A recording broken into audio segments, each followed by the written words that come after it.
예, 지난 2023년 온라인 커뮤니티에 신림역에서 살인을 하겠다고 협박하는 내용의 글을 올린 남성이 정부에 배상을 해야 한다는 법원의 판결이 나왔습니다.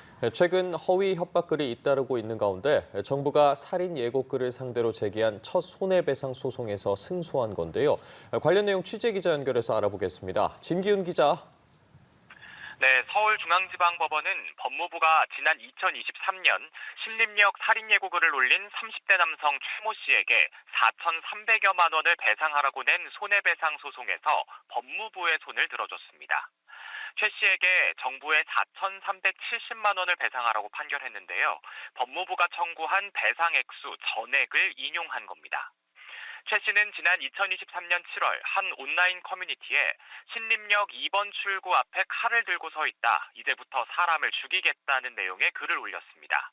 이 같은 최 씨의 범행으로 112 신고 접수부터 검거에 이르기까지 경찰청 사이버 수사팀과 경찰 기동대 등 경력 700여 명이 투입됐습니다. 이에 정부는 경찰관 수당과 동원된 차량의 유류비 등을 포함해 4,370여만 원의 혈세가 낭비됐다며 최 씨에 대해 해당 금액을 청구하는 손해배상 소송을 제기했습니다. 특히 최 씨가 글을 올리기 5일 전에 서울 관악구 신림동에서 1명이 숨지고 3명이 다친 조선의 흉기 난동 사건이 발생한 상황이었는데요. 이후 최 씨를 비롯해 온라인에 살인 예고글이 잇따라 올라오면서 불안감이 증폭됐고 경찰이 집중 단속에 나서기도 했습니다. 이번 소송은 정부가 살인 예고 게시글 작성자에 대해 손해배상을 청구한 첫 사례라는 점에서 의미가 있는데요.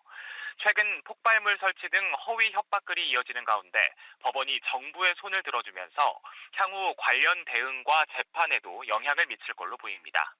또 최근 문제가 되고 있는 각종 테러 협박글의 작성자들에 대해서도 징벌적 손해배상 청구가 이어질 수 있을 걸로 보입니다. 한편 최 씨는 1심과 2심에서 징역 1년에 집행유예 2년형을 선고받았고 대법원에서 형이 최종 확정됐습니다. 지금까지 서울중앙지방법원에서 전해드렸습니다.